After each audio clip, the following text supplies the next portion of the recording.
My guest today is Doug Gillard. Recently listed in Rolling Stone magazine as one of the 250 greatest guitarists of all time, Doug Gillard is a legend, performing in bands such as Death of Samantha, Nada Surf, as well as coming up on 30 years of collaboration with Robert Pollard in Guided by Voices. He's also recorded and toured with My Dad Is Dead, Richard Buckner, The Hold Steady, Sally Crew and the Sudden Moves, and Nico Case. And it is my great pleasure to welcome the Revolutions Per Movie, Doug Gillard. Hi, Doug. Hey. So good to see you. Chris, you too. Thanks for having me on this. Absolutely. I have to start out by saying, when I joined Guided by Voices, and I was such a hyper excitable kid to join this institution, I just want to say thank you. You were so kind to me. Even on the first time I flew out to practice, we practiced in your house before we went, and I had my cheat sheet, and you're really patient. And I remember you even being like, do you have a song? And like, we wrote a song. I played piano and you played guitar. I just want to thank you and Anna for just being cool for such a whirling dervish entering a very whirling dervish kind of band. So thank you at the top. I just wanted to say that. You're welcome. Well, you were thrown in, to it and hit the ground running. All those terms, all those cliches and all that stuff. And it was a whirlwind already. Yeah, was thrown into it. So you did great, and your bass lines are classic, and they're being played to this day. So that means a lot to me. But yeah, it was. And you did the piano intro to Back to the Lake.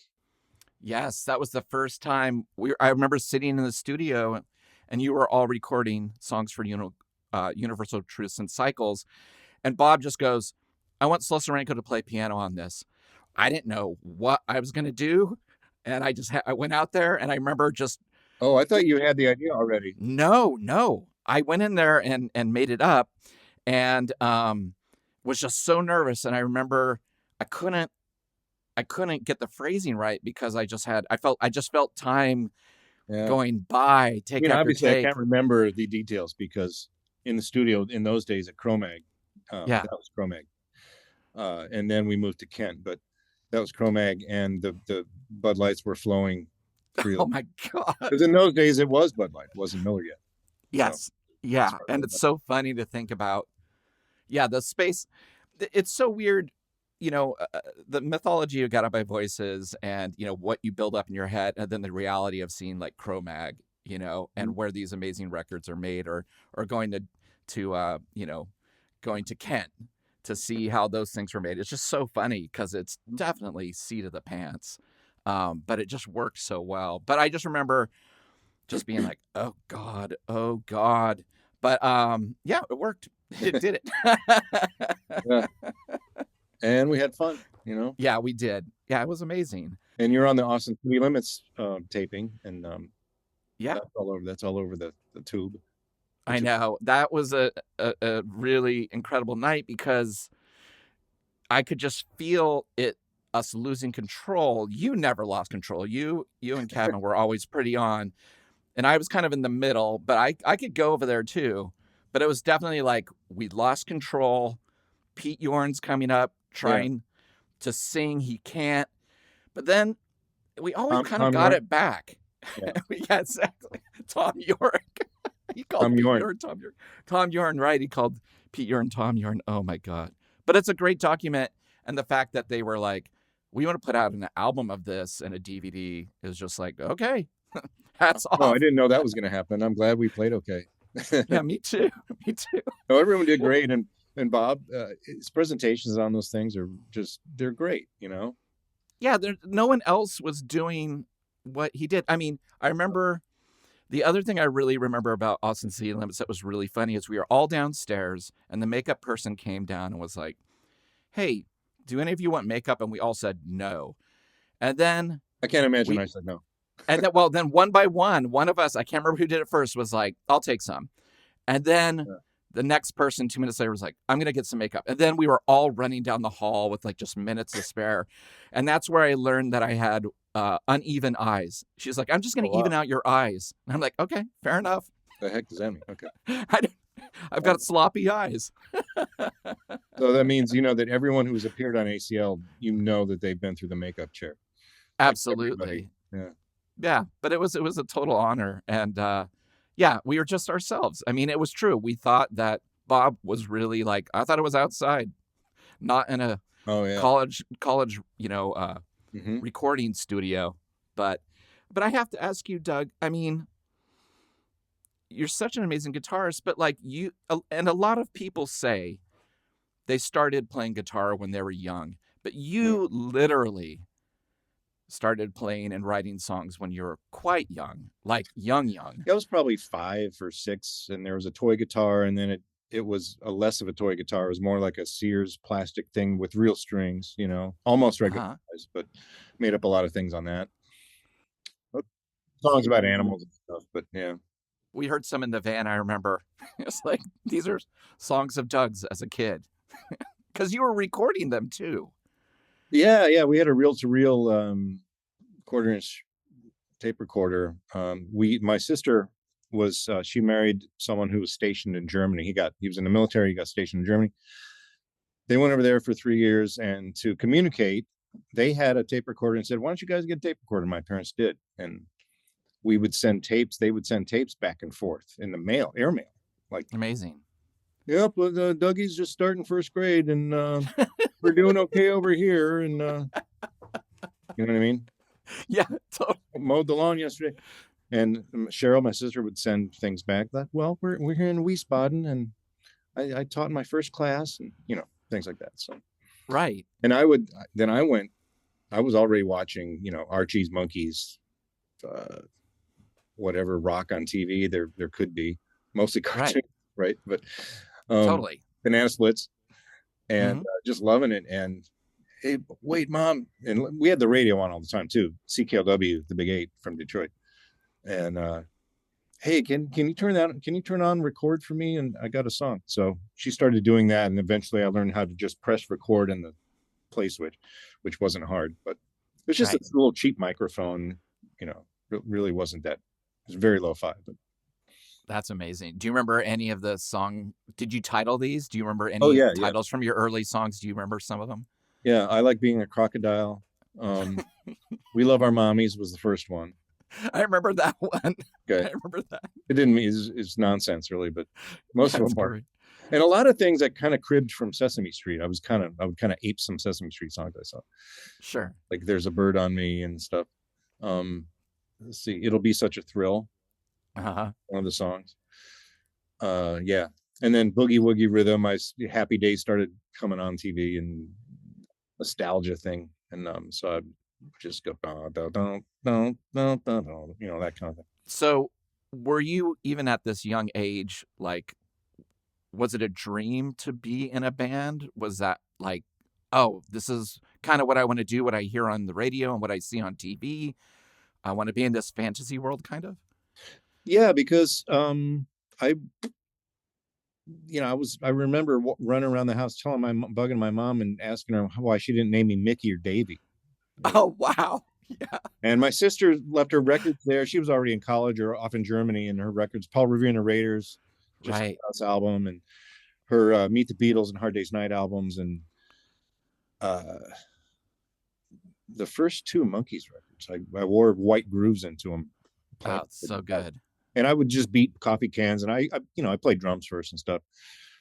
So I just get oatmeal and coffee cans and just beat them with pencils and spoons and stuff. And I've seen, the photo of you with your epic The Cars belt buckle. Yeah.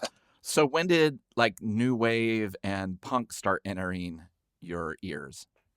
Probably about 78 or so, but I didn't really check it out much. Well, new wave was definitely coming down the pike though, for sure. And I really liked that. And I didn't know from underground. I didn't research it. I was busy trying to go to school and having a paper route. And yeah, totally. You were a kid still. Although around 79, 80, I did kind of discover college radio just by tuning around, and Oberlin was close to where we lived, and Cleveland had stations that we could get in.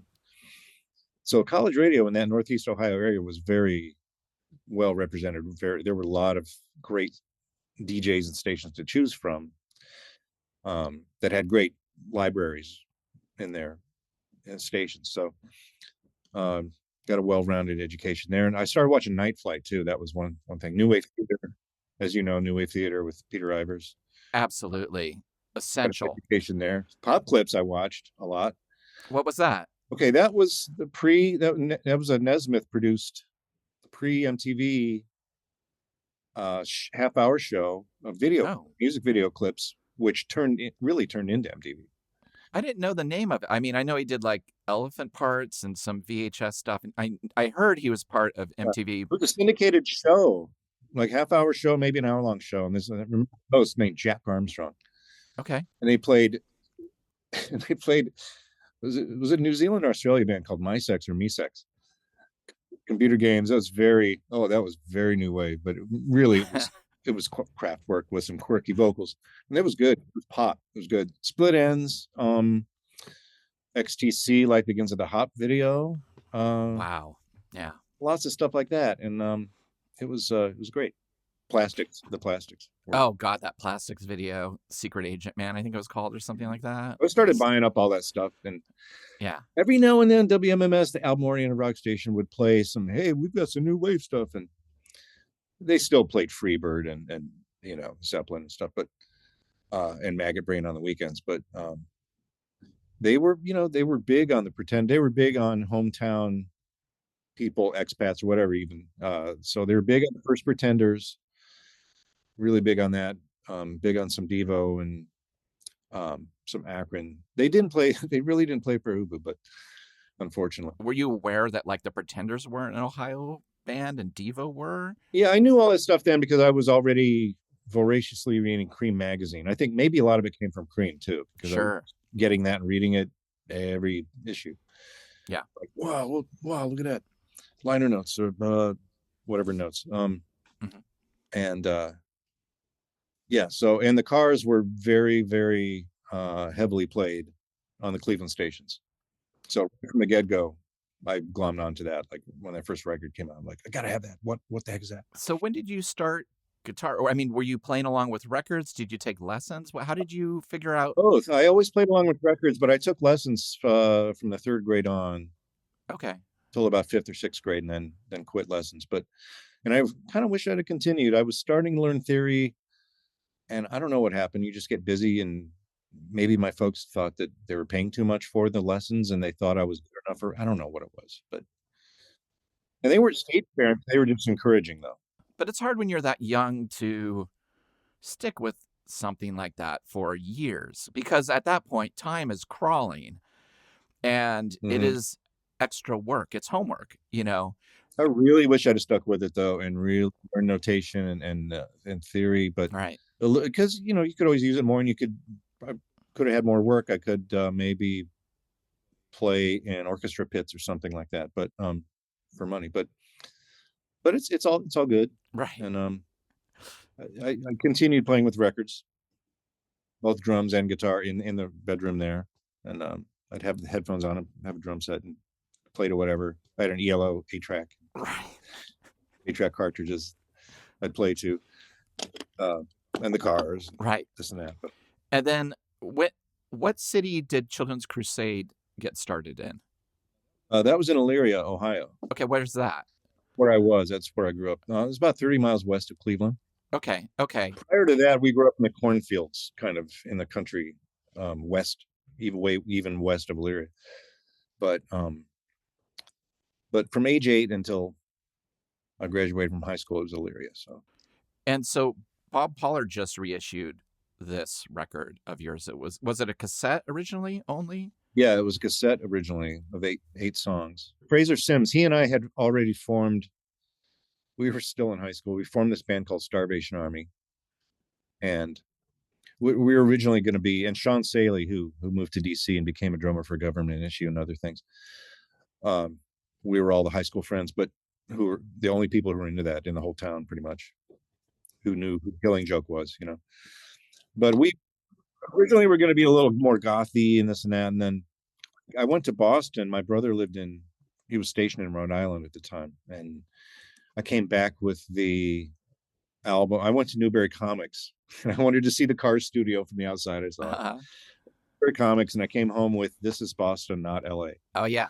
The compilation. So played for those guys, and those guys go, "We got to be like this now." I'm like, okay. And we were still in high school, but I'm talking about Cleveland. We were already like, I was already in a band called Suspect Device that played some covers, some originals, and I was underage, but we were playing bars in Cleveland. Well, I remember I had my radio show in Olympia, and anytime a Homestead record came through, it was essential. You had to listen to it. Of course, you'd have to listen to it first to make sure there was no swearing on it, which was exhausting because you're like cramming, in a hallway, trying to listen to stuff, being like, okay, I think I heard half of it. I think it's okay. No one's listening anyway. When I was a college DJ, usually that was already vetted. Like usually, I don't know if someone was assigned to listen to them and mark which tracks had a curse word or not, but usually the couple that came through the push box already had like a note. Like that would have been nice. But I remember getting, and I purchased it later, after hearing it in the station, Death of Samantha's Strung Out on Jargon record. Again, had no idea from looking at the cover of it. You guys kind of on a grocery market porch, and I'm like, what am I supposed to do with who? What is this music going to be? And then you put it on, and every song is like, what is this going to be? I could not ever get a handle on it, but I loved that era. And a lot of it was really coming from Homestead, where there was no identity with Homestead. It was like Gillard was just putting out what he loved. Yeah, well, that was Gillard who signed us back in 86, maybe 85 or something. And because John Pekovic was already on the phone to people like Gillard and Byron Coley. Byron Coley did liner notes for one of our independent singles before that, because John was on the phone to him and would talk to him about film noir and this and that, and kind of get people in his pocket that way. And he had really had that gift of, I don't want to say schmooze, but I guess it is schmooze. And really knew how to do that and sell it and get people in our corner by talking about common things we care about as people in the underground, and not just dick and not just rock, punk and all that stuff. And that was great. I mean, we wouldn't have gotten signed without John doing those things.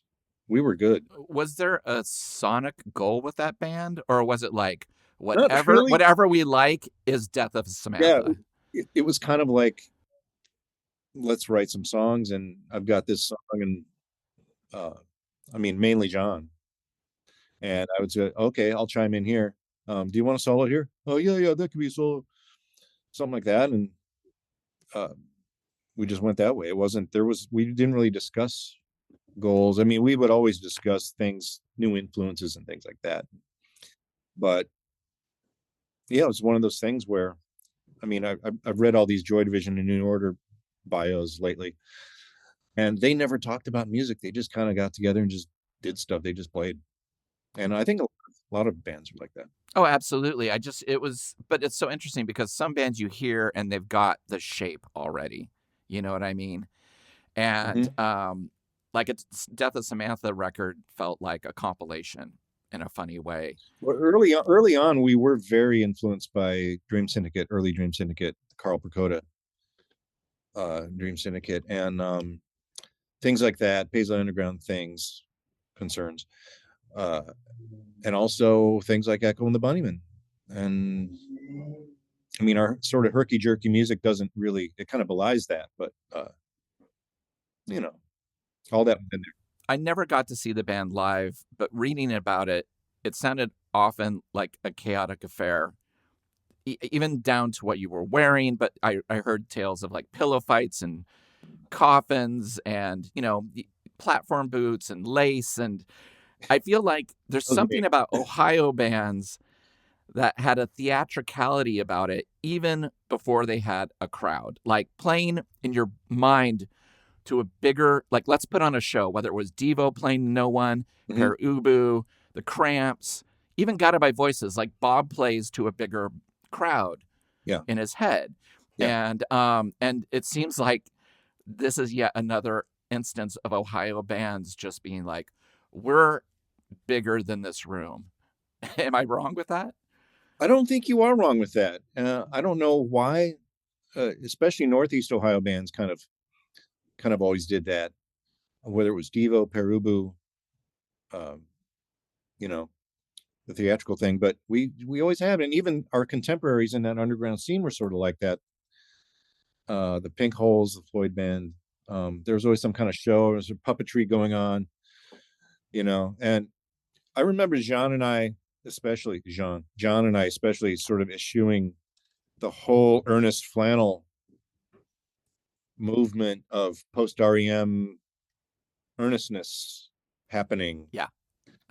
And we always said that we liked a little pretension, and Yeah.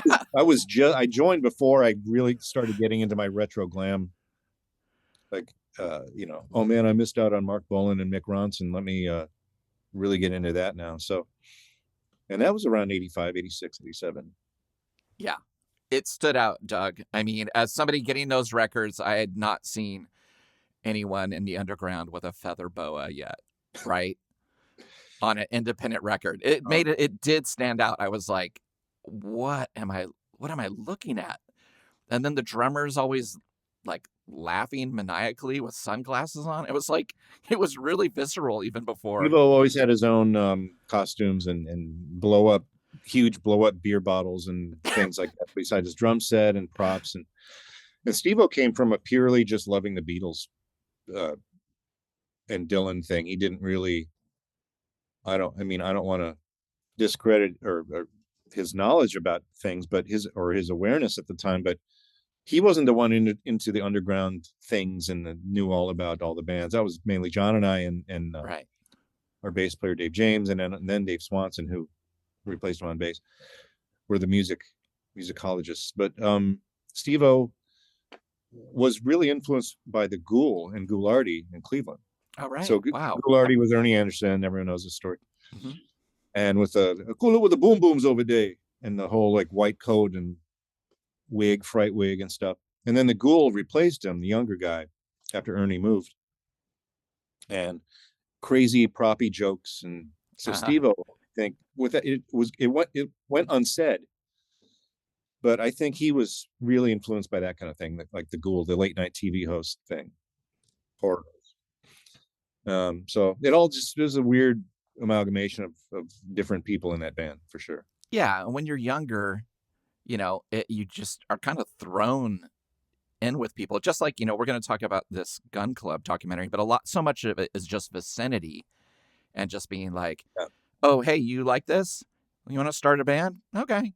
Let's try it out. It's like, it's just kind of innocent. And so I feel like, at least, my early bands, I just barely knew the people who were in it. I felt like I just had met them, and all of a sudden we're kind of stuck. It's interesting. Yeah, I wasn't friends with them beforehand. Right. I met John at Cedar Point, the amusement park. We were both wearing black jeans and like a U2 concert shirt. This is in 1983. Right. And we start talking. I said, "Oh, well, you're the same shirt. Well, cool." And John goes, "Yeah, I know who you are. I've seen you play before." I'm like, "Wow, really?" Goes, "Yeah, I'm in this band called Death of Samantha. We were playing Cleveland." And then eventually he called me up and like, "Hey, you want to combine that jam?" I'm like, okay. So went from there. But it was a kind of a herky-jerky, really great band. Kind of forged ahead and just did stuff, With the touring wise, we were weekend warriors pretty much. We would do little East Coast tours and maybe extended weekends, but a couple West Coast tours though we did do. But mainly we worked and went to school and did the stuff on the weekends, and grabbed recording time whenever we could. And yeah, our first tour in the West Coast was 88, and we went to LA, and John and his phone calls, he already knew Falling James from the Leaving Trains. So we borrowed amps from him. No, that was our second one. The first one, we rented amps from Benton's Music in Pasadena. The second one, we borrowed amps from Falling James, but he wasn't home, and he said, "Well, the key's under the mat. You can go in." And At the time he was living with someone named Courtney. And we're like, oh, okay. And this house had all these like panties and bras strewn all over the thing. No one was home, but we went in and borrowed his little Marshall combos and like returned them at some point. But that was Courtney Love, I guess he was with at the time. But no, yeah, like no one was home.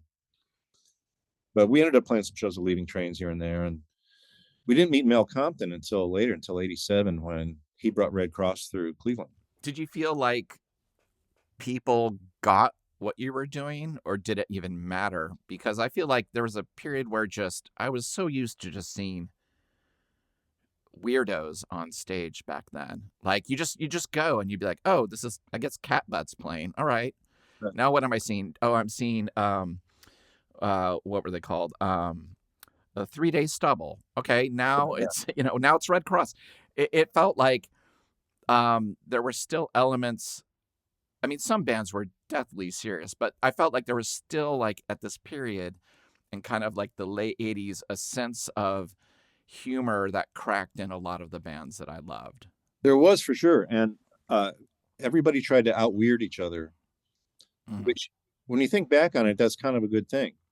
And it's really not that allowed now. I mean, I guess it is kind of behind closed doors, but with the band names, with album titles, Butthole Surfers kept getting more extreme with their titles and blah blah blah, just trying to put the envelope. And I mean, after a while, you just kind of, I wouldn't say are numb to it, but you've come to expect that from the underground alternative, which morphed into indie.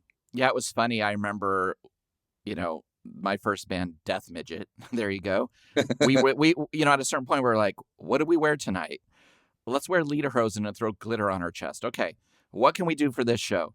Let's cook garlic on hot plates behind the amp. It was like this pressure to not just play the music in a way. It was so funny. It was like, well, we can't just do that. Garlic, we did that. Genius. We did that already. We did the garlic. Yeah. The flannel thing, which is funny about that. So our first record on Homestead, Strung on a Jargon, on the back of it, I just got done telling you about John and I not liking flannel and all that whole business. I guess you would call it cosplay now. We did a show opening for Sonic Youth on when they first came to Cleveland. So that would have been their Bad Moon Rising tour. Mm-hmm. They were in Homestead for a second. So we opened that show, and I wore this sort of white thermal shirt, and then with a flannel over it, and then my like Eisenhower jacket and some like ripped up faded blue jeans. And that was a joke. Right. I was trying to be like, hey man, I'm Americana, but it's a joke, right? I'm usually like Mr. Glam. And so that live shot got on the back cover of our first record. And that's not how I, at the time, presented, but right. Who cares? It's so funny. I have to ask you about working with Bob. You are now the longest running member of Guided by Voices, next to Bob. And, even though people always talk about, he's written thousands of songs, you've had to learn thousands of songs and crawl inside them and make parts and learn things from his boombox. Has the process changed for you over the years, from like when we were doing it to now? Not much. Still cassettes? Yeah. Okay. Well, CDs that are from a cassette recorded on a boombox. Right. Demos. Well, CD that gets turned into digital files that we receive. Yeah, and the tape moves a little slower, so it's always a little like half scaled down. Like you have to tune the guitar. Yeah. Well, our guy Travis has a laundering process, and he gets that up to pitch, and before the band members learn the songs. I mean, we get the raw demos, and he said, here's the raw demos. So now I'm going to launder them. And so he does that, and most times kind of puts things to a click, figures out what the grid's going to be, and just makes it easier for us to learn, and so we can quickly record or quickly learn. So yeah, it's guitar and acoustic guitar and vocals together on a cassette, basically. So yeah, Yeah, it's amazing it's still being done that way. Are there things, when he gave me some stuff for the last Boston Spaceships record, which was a double record, he said on purpose, I'm going to try to make this difficult for you. And, there are some songs that he gives you and you like immediately know where to go with it. You're like, oh, creamy. I know what to do. It just falls. Yeah. It's like butter falls out of your body onto the guitar or the keyboard, whatever. But there are some songs where you're like, I don't know how many times I'm listening to it. I haven't cracked it. And there was a song on the record called German Field of Shadows that I was literally staying up at night. Like I couldn't sleep because I was like, what am I going to do? It's the last song on the record. I haven't figured it out. I got to do it. I have a deadline. Do you ever get in that mode where you're just like, I don't know where to go with this yet?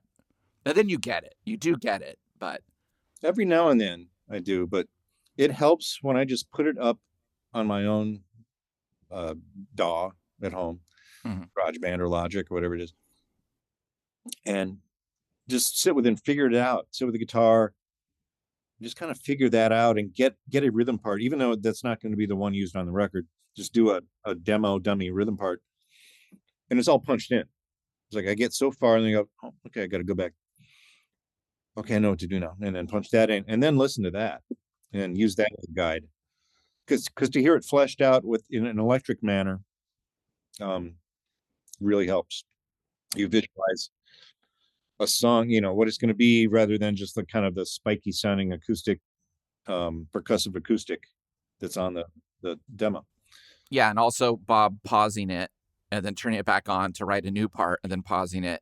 Yeah. And then letting go. It's like you have to kind of build in you have to ignore these breaks that are in it, from him, coming up. Well, the with laundering these process songs. sort of gets rid of those little glitchy. Oh, you're so lucky. I would just have to kind of patiently just like, okay, this is not there. Psychically do it. Mm-hmm.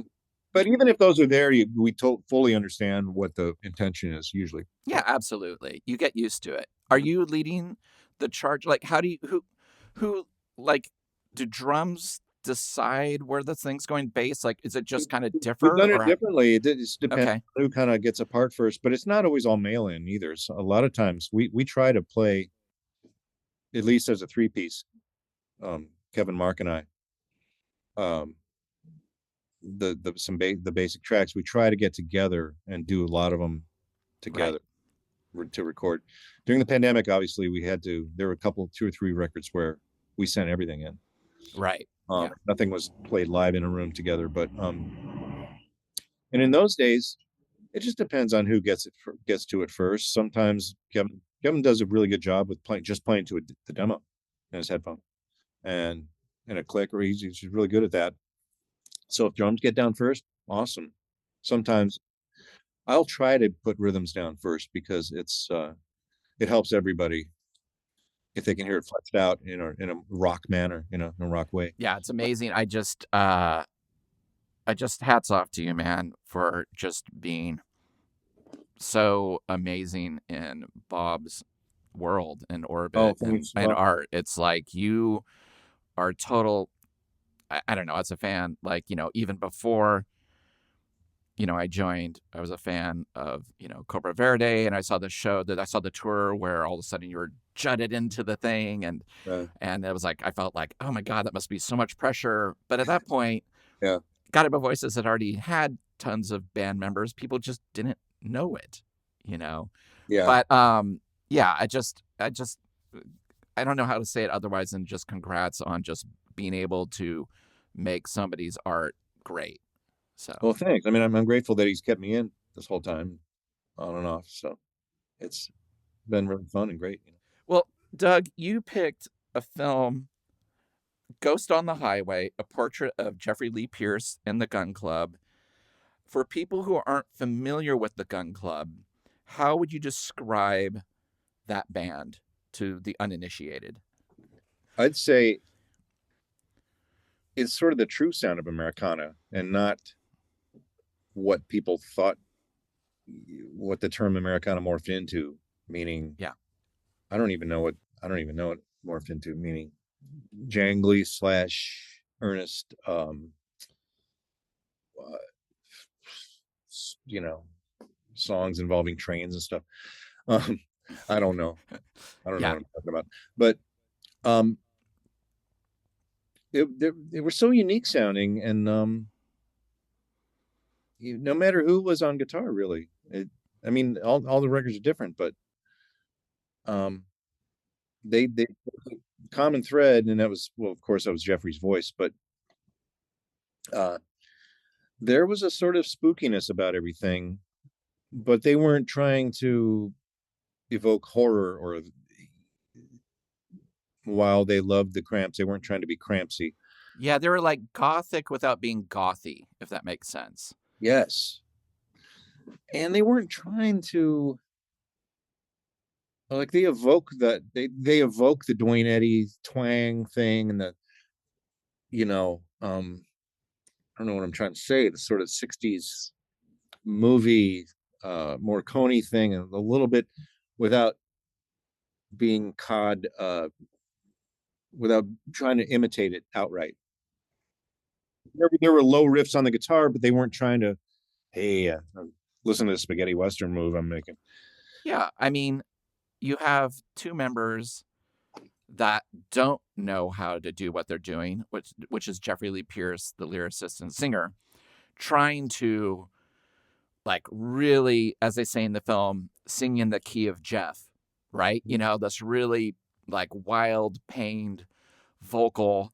And then you have Kid Congo Powers, who Jeffrey just turns to and says, "You should play guitar in my band." "I don't know how to play guitar." "Doesn't matter. We're in a band."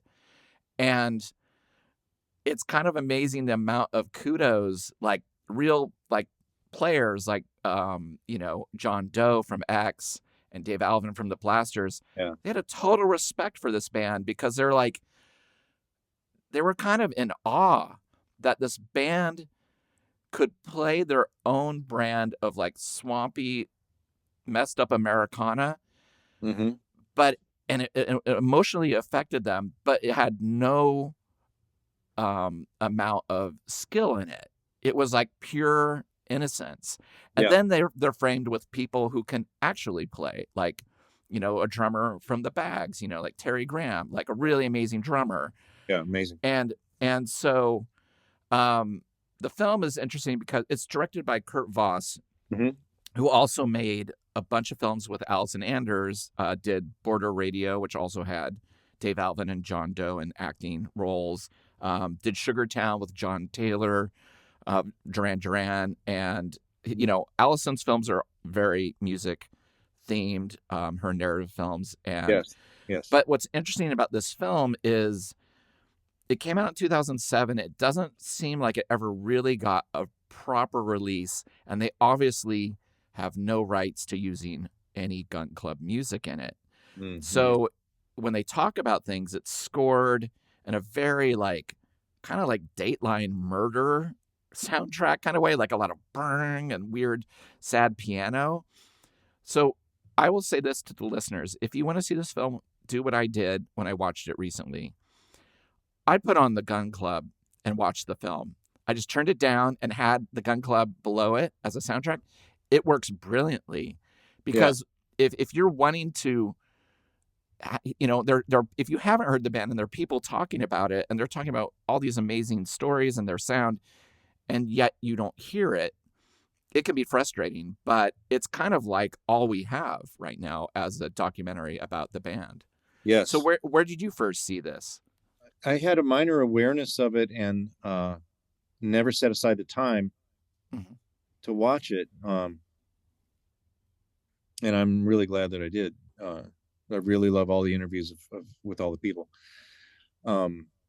because they talked to the people first who had firsthand experiences with Jeffrey, as many as they could get, and it's really great that way. Yeah, it's interesting, too, because out of the gate, if you don't know who these people are, it starts with Ward Dotson, this amazing guitar player who replaced Kid Congo Powers, and Terry Graham, the drummer, in a radio station. And, it's like kind of feels like a really generic, ill-prepared interview. They're like, oh, the first question here is, what was Jeffrey Lee Pierce like? And Ward goes, there were so many years in a row where I would have a recurring dream about hitting Jeffrey in the face repeatedly with a golf club. Yeah. This is like in the first minute of the film. Yeah. This film has a lot of people are still dealing with some trauma in this film of being in a band with Jeffrey Lee Pierce. There's like a simmering anger in it, but also this kind of awe of like he was a genius, and that weird space of like the difficult genius is running throughout this film, like a tortured evil genius, you know. But yeah, it was it just sets the stage for like kind of just where the band's gonna go and the difficulties with it. So when you played with them in '84, was Ward in the band or was Kid Congo in the band? Because Death of Samantha opened up for them, correct? Yeah, it was Kid. It was Kid Congo. What was that like? It was their Las Vegas story tour. Oh my God! But Terry was back. Terry was back in the band. Terry was the drummer.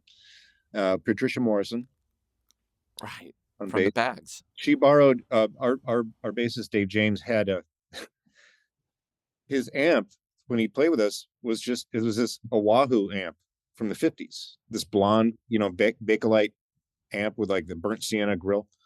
Wow. This little amp from the 50s, and she borrowed that and used it at our show at the Pop Shop in Cleveland, which was underneath the Agora. It was in August of '84, and miraculously flyers still exist for it. It was really, I don't know, I was thrilled to be able to be in a band opening up for Gun Club in any capacity, but it was great. And they had since there were some Cramps ties, Mike Medoff, who was from the Pagans, he jumped up and kind of guested with them on a couple songs. So did Brian Gregory. Brian Gregory was there. Oh wow. And I remember he said hi to me backstage. He came up, and I had my hair dyed black then, and it was sort of a little mullet. I think I had eyeliner. And has anybody ever told you look just like Iggy Pop? You did. You look like Iggy Pop. Like, oh wow. Well, thank you, Brian Gregory. Just a typical night in 1984. Was I yet 18? Wow. Yeah, I think I was 18. I can't remember, but yeah, it was something else. And I remember looking into the little back room and seeing John Pekovic in Jeffrey's ear trying to tell him about ask him if he liked Steve Wynn, and Jeffrey's just staring ahead. What we know now is he was probably on I don't know how many drugs. But our bassist tells me that his recollection is he remembers Steve-O trying to talk to Jeffrey Lee Pierce about Mingus for some reason. Uh-huh.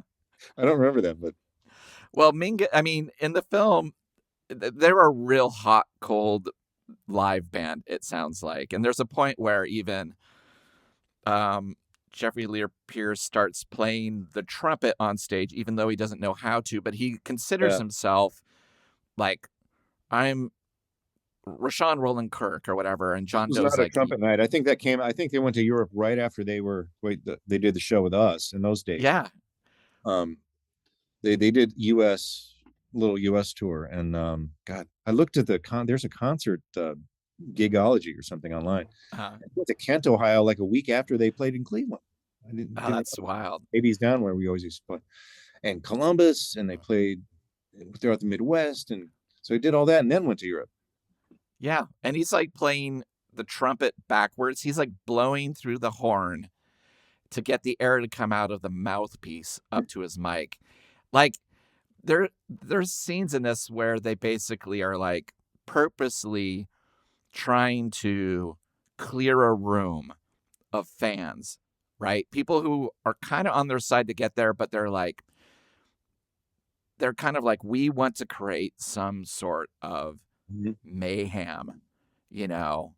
And I want to ask, have you ever done that? Have you ever tried to purposely like just be combative with an audience? Like, oh, we're going to make this a night. We're going to clear this. Like, well, I haven't, no. but I don't think you were in the band yet. Do you remember when we toured we took Brian Jonestown out on tour? Yeah, I was in it. I was in the band then. Okay, that's where Bob's first kind of seeing them on stage and being enthralled with Anton's frontman banter happened. And he goes, "Man, we gotta tour these guys." So we did the next year. He loved how Anton was being funny on stage and saying just between songs, just shouting out things like "Cocaine Unicorn." And Bob would say, "Did you hear that?" I'm like, yeah, that's fun. And so Anton knew this. He knew that Bob liked that stuff. And so when we took him out, he did the opposite. He was Yes, sober, well behaved, serious, no funny. I remember him telling Bob when I opened. Because he's a contrarian, you know. Yeah, he was like, "Well, when I open for bands, I like to be professional." But we did have that show in LA with them where he melted down. Well, that was after that. Yeah, that was not the same tour. That was kind of Yeah, it was later. Asked him to be on the bill for like the final. It's fun. Yeah. And he's yelling at Pete Yorn on a couch saying, "Your face looks like a weeble wobble." Yeah, and he got in a fight with Pete's friend, I think. Yeah. I went up, put my pedal board on stage and tune up, and I came back down 5 minutes later, and someone goes, "Did you see the fight?" It's like, "What fight?" Anton and some other guy were like rolling around on the sofas into the different rooms, and what?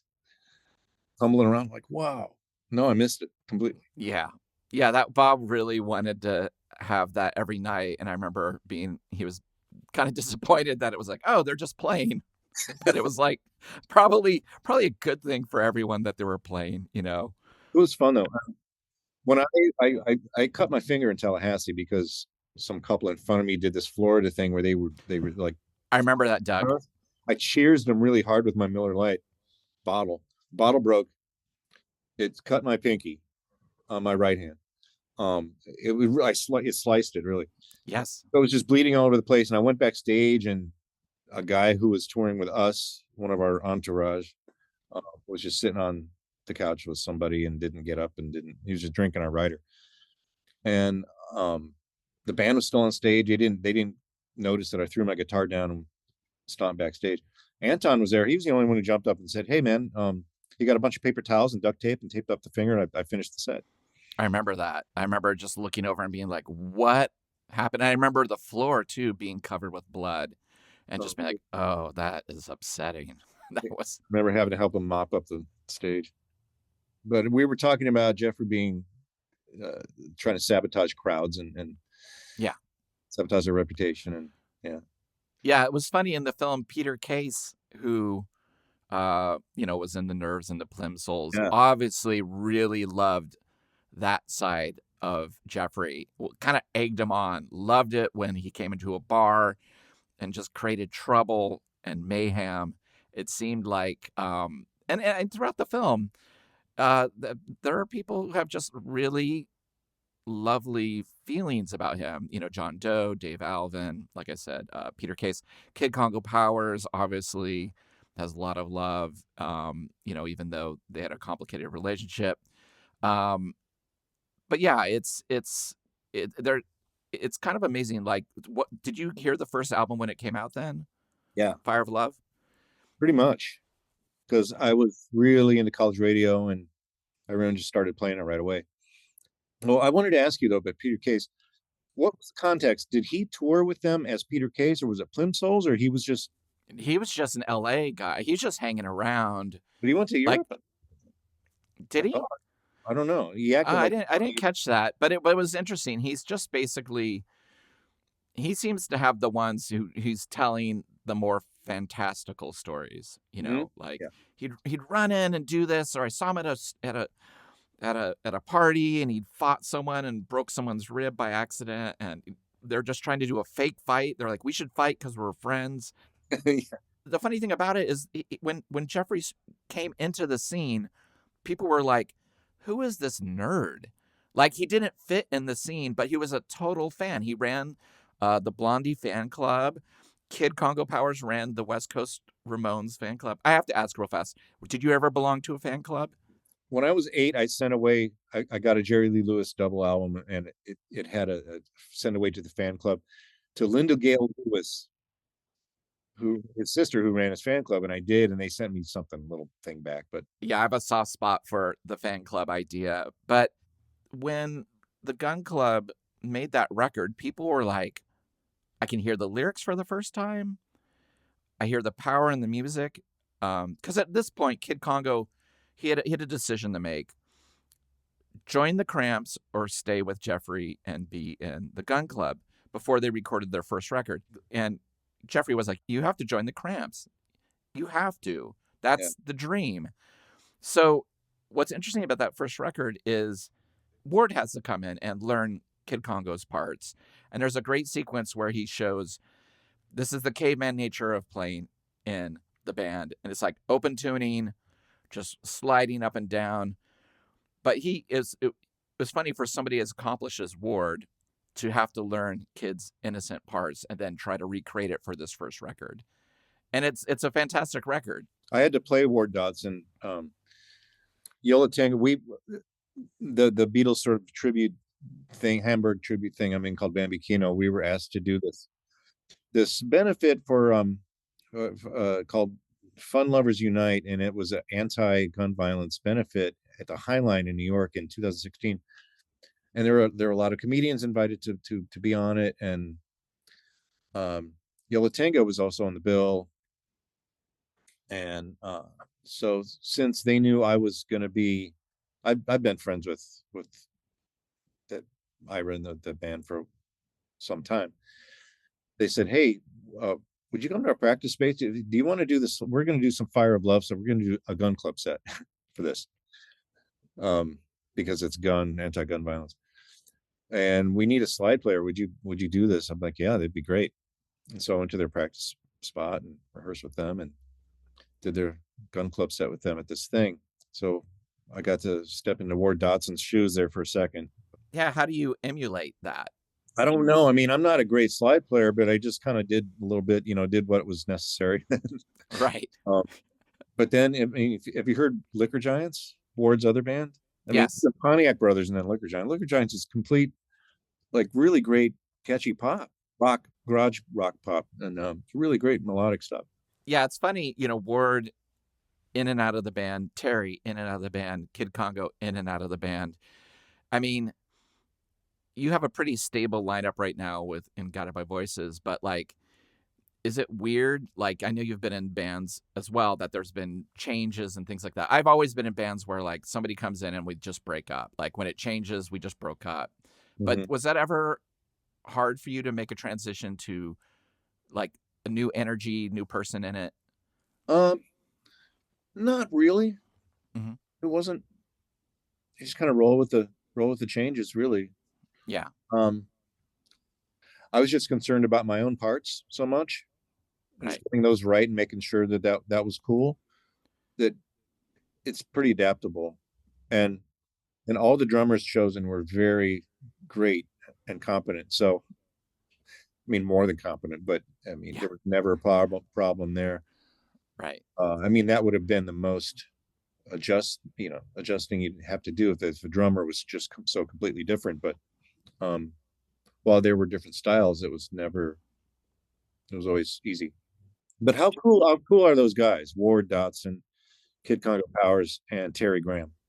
I just saw Kid Congo Powers a couple of weeks ago with Alice I know he's Bag. Still going. He's doing that Alice Bag. I saw it was killer. A couple months ago I saw footage of that on YouTube. Yeah. Oh, it's so great. And he even has a song about running the Ramones fan club called Here Comes the Prez. And he just still has that smile and cadence to his talk, and he just seems lovely. You know what I mean? Like, he just is like, he's like, I kind of can't believe I'm here, And and in the film, he has that too. He's kind of, there's, so much great music is made out of just like I said, chance encounters and innocence. And some bands often make their first record is their best record. They just they just capture something And I love a lot of the other Gun Club records. I love the Las Vegas Story a ton. And but they did capture something with just this hodgepodge of scrappy innocence and meshed with actual people who could play, and also the fact that immediately, like, they knew Slash was going to put it out, like one of the coolest labels in LA. Right. It's just like they kind of like immediately failed upward in a kind of fantastic way. Yeah, and that thing where Terry is talking about how all of a sudden Jeffrey's face is on the cover of New York Rocker. And that must have been, all of a sudden that's happening, and they weren't used to any of that, which is crazy. But I love when Kid says that they were from neighboring towns. He says Jeffrey was from El Monte, and I'm from La Puente. I never knew that. You don't read, that's not in, I don't know, the wiki pages, I don't think. So I like knowing that Jeffrey's from El Monte. That's great. And so Kid is a fount of knowledge in this. I mean, really, really is. Yeah, and also he was a fan. Like, yeah, even when he wasn't in it, he was Jeffrey's biggest fan.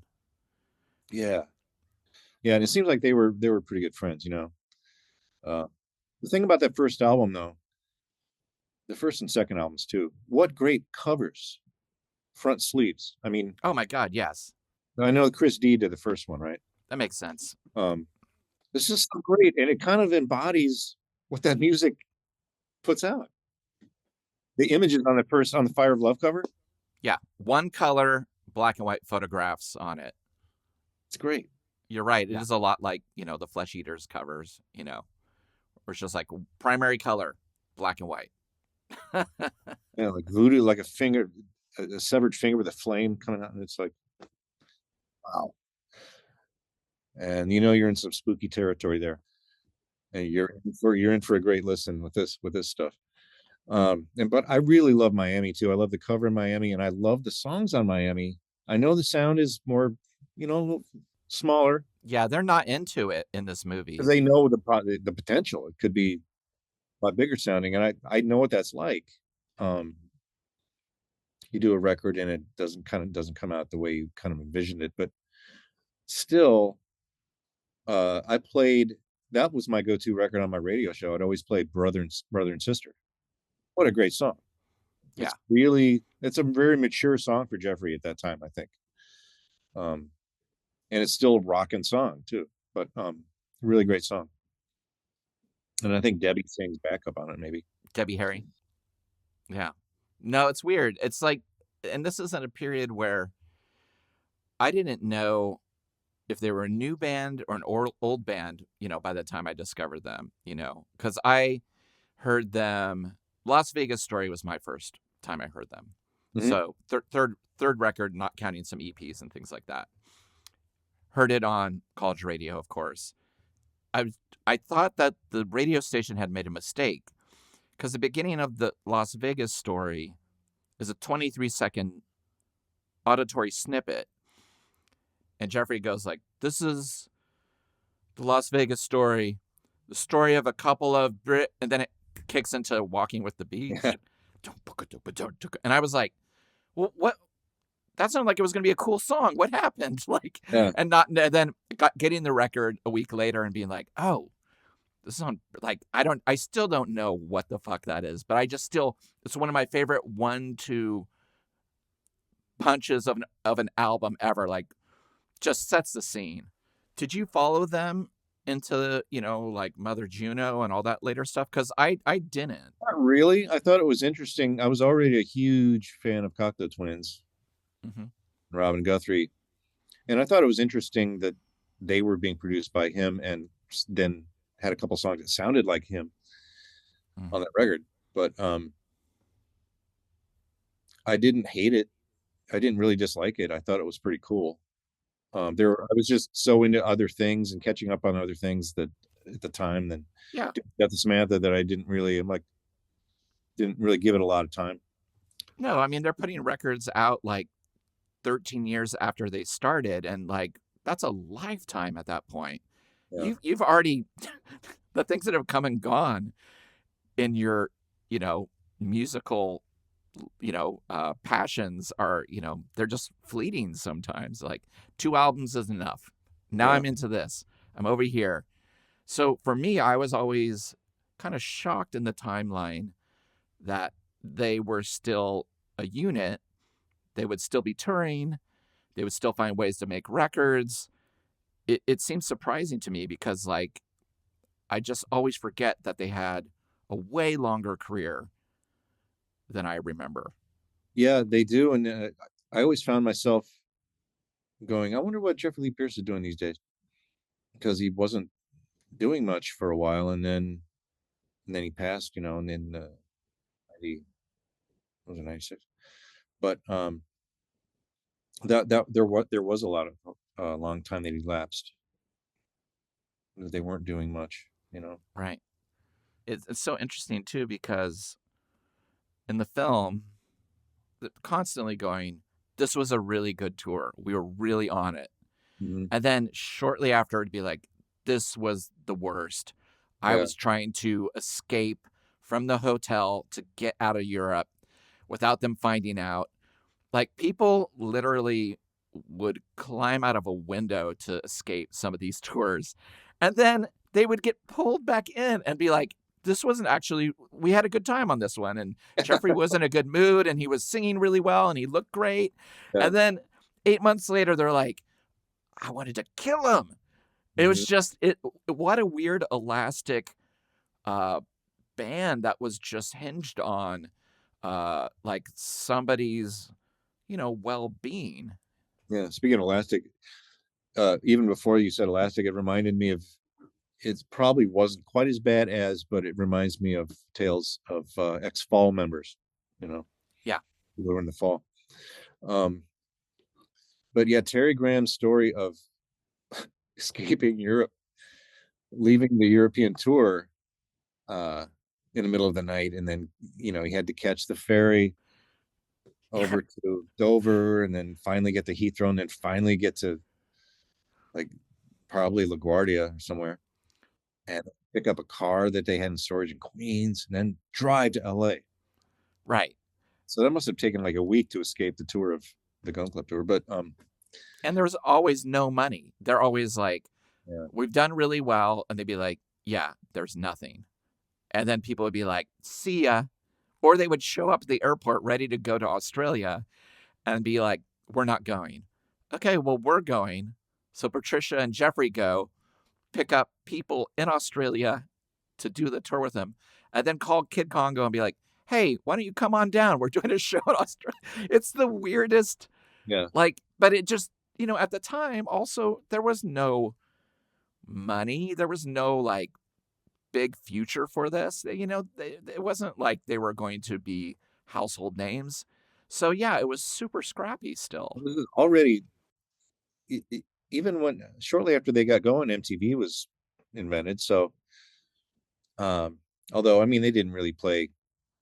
You had to be on 120 minutes or something to be an independent artist with a video that did anything. But even still, I mean that stuff is still going around 82, 83, 84. And it sounds like he just didn't ever play the game. Yes. You know, they probably could have been on some kind of label. They could have been on Big Time. They could have been on, I don't know, something, and Yeah. bigger than what they were. But it seems like he shot himself in the foot all the time. Yeah. And also, they never seem to be doing things like, oh, we're like REM asked us to open for us, like there wasn't this, they kind of weren't put in front of a lot of opportunities. It seemed like the Gun Club was leading their own opportunities. Well, apparently there wasn't a manager, correct? Well, they had someone at one point, but it was like, I mean, hardly a manager is basically, you know, somebody to say there's no money basically in Europe, Yeah. you know, which, if you're in this thing 6 or 7 years and you're like, okay, we're playing, the rooms are smaller this time than it was last time. Again, yeah, it's just in a funny way, the film is really scrappy. It's shot on handheld video. Yeah. It's not a cinematic film. There's a lack of archival footage, except for Jeffrey going off on the audience. It's a lot of talking heads. We tried to get some things though. When he went to Jamaica, yeah, they got a postcard or letter he wrote. They showed what he wrote from Jamaica, and that was cool. I didn't know he went to Jamaica for a while before the band took off. But. Yeah, I guess what I mean is that it was all stuff given to the filmmaker from people who were in the circle. Yeah. You know what I mean? And without that, there isn't a film, And the great thing that is in the film is, like you mentioned, the letters that you find out, like, oh, yeah, he went to Jamaica, then came back and started writing for Slash, the reviews of Jamaican records, and also tearing up people's letters who were trying to become critics at Slash. He was like tearing them up so that he had no competition. So people are telling these stories like, hey, I loved him, but, I found out later he was tearing up my letters, so I couldn't get a job. I also learned things. For some reason, I never knew that Deep Pop was involved in the band. I guess for some reason I just wasn't aware of that. That's pretty cool. And D had a lot to say, which was great. Yeah, and Rollins is in it. They were going to collaborate. Oh, yeah, Rollins. They were going to make a book of Jeffrey's writings, and they were working on it right before he died. So the respect is massive in this. But it is interesting. It would be amazing to have a gun club documentary that also had live performances in it with songs in it, or seeing Kid play these songs or Ward play them, because you can go online and find videos of them playing on TV all over the world. But there must be a reason, either the family or publishing rights or something, that they couldn't have any songs from the Gun Club in their own documentary, filled with people who were in it, filled with people who have nothing but great things to say about him, even though, there are, people telling dark stories. It's possible by that time maybe a family member or executor had sold the publishing rights to like Universal or something, and that's why they couldn't get the rights. Or the licensing would have been exponential. I don't know. It's weird, because do you think that there will ever be a second Gun Club documentary? Well, I saw an entry where there's one being made. Really? Yeah. Oh, that's excellent. Because I was trying to look this one up, and someone's working on something, but it already has an entry. It already has like a IMDb entry or something. Huh. Or it could just be Jeffrey playing a joke on us. That's true. I can't find it right now, but when I do, I will send it to you. But anyway, I think there was something in the works still. I see something called Elvis from Hell. I think that might is an upcoming documentary. Yeah. Includes interviews with Nick Cave, Mick Harvey, Jim Jarmusch, Moby, of course, Jack White, Kid Congo, Mark Lanigan. And that's it. Yeah. That's what I saw. That's it. Okay. Yeah, that sounds great. This must have been in the works for a while, and yeah, because this article's from 2000. This article's from 2019. Oh, that's a long time ago. Okay, it sounds like it's been shelved. Yeah, really. Bummer. Oh, there's a Pitchfork article in the references in the wiki page from Pitchfork. The Gun Club, Billy Pierce gets new documentary. Yeah, weird. What does he? Yeah, and of course, listen to that cast of people wanting to pay tribute. But there must be a reason that it's not come out. I don't know. It's just really strange. Herman, directed by Heiko Lang and Jessica Andre. Well, I think as much as this was an informative film, I would love to see something that I could share with people who have not heard the music. Because I feel like, in a way, like, we're excited because we know who Ward is. We know the albums. We know, the context, and we're just kind of putting together pieces from the story because they're amazing stories. Yeah, and we remember the impact at the time. Yeah, and you saw them live. I mean, like your drummer was whispering in his ears about jazz. Yeah, So, yeah. Sometimes with music documentaries, it's all we have, and in a way, you're just like, well, we're kind of lucky we have one. Because there are so many amazing bands that, like, there's not a Suburban Lawns documentary, there's Yeah. not, there's so many bands that are deserving of something that would, tell about their story, and it just hasn't happened. And it's obvious that the filmmaker is really, was part of it. Like, this was not like, oh, I heard this song. Like, this is somebody who was part of the scene with John Doe and, Dave Alvin. I did get a kick out of Lemmy from Motorhead being in the film, but kind of never talking about Jeffrey. Just kind of. I know that was very out of context. That was really strange to me. It's like, we got Lemmy.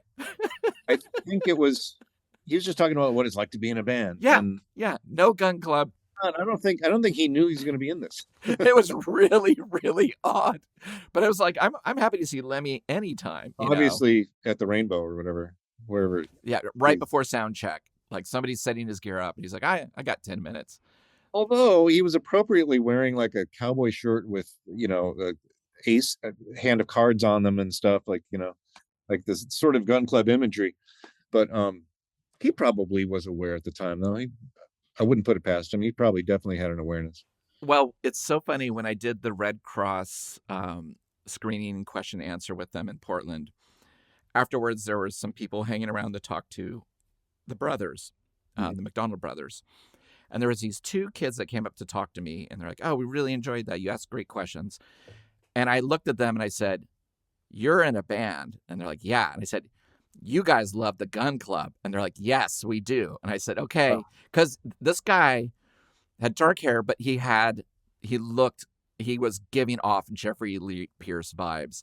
Like, a cross around his neck, a weird black kind of Vegas-y, what's that thing, kind of feathered, what's that called, ruffled shirt, and had kind of a mullet going, and like short. I was like, oh my God. And I was like, it was kind of touching. I was like, these kids now who are like probably 20, 21 have found the Gun Club.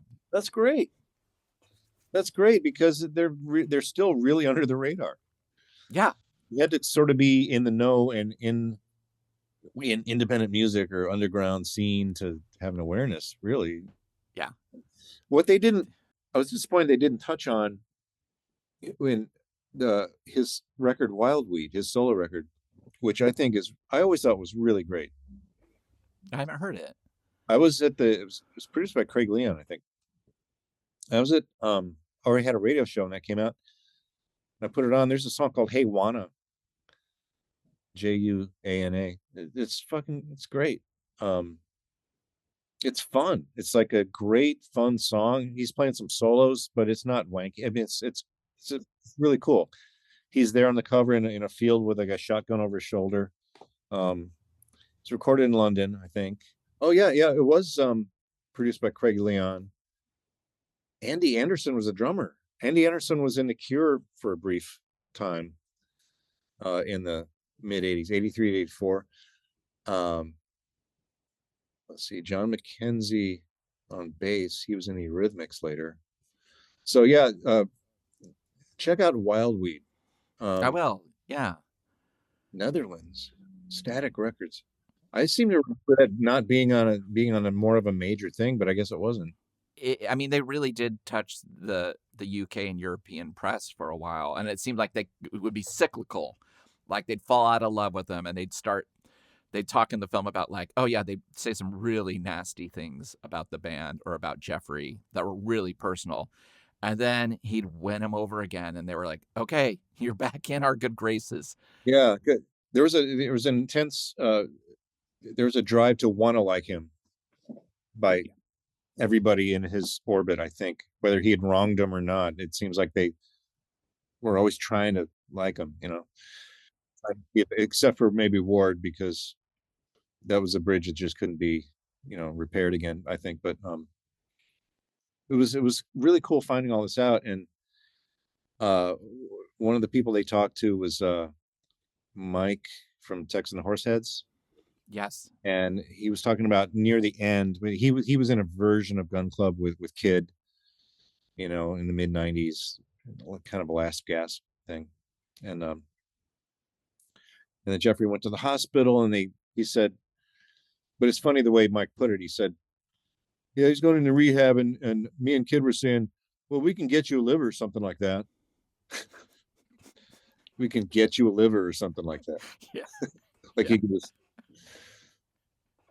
you gotta get you a liver. But yeah. So it was just funny the way he put it. And of course Jeffrey said no. Of course he said no. But yeah, these people are so comfortable with these stories and their place in them, the highs and lows. It's a warts and all telling.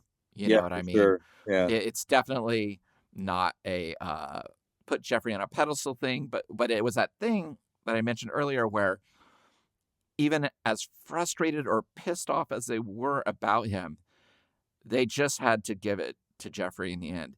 He did it. He totally did it. And they're like, he was an American original. Yeah, completely. And his upbringing and his heritage and everything probably played into that as well, which is it's all fascinating. And his sort of, I always, years ever since I heard Gun Club until now, I always thought his singing was cool. Some people think it's off key. I think it's always been a little sharp, maybe in a cool way.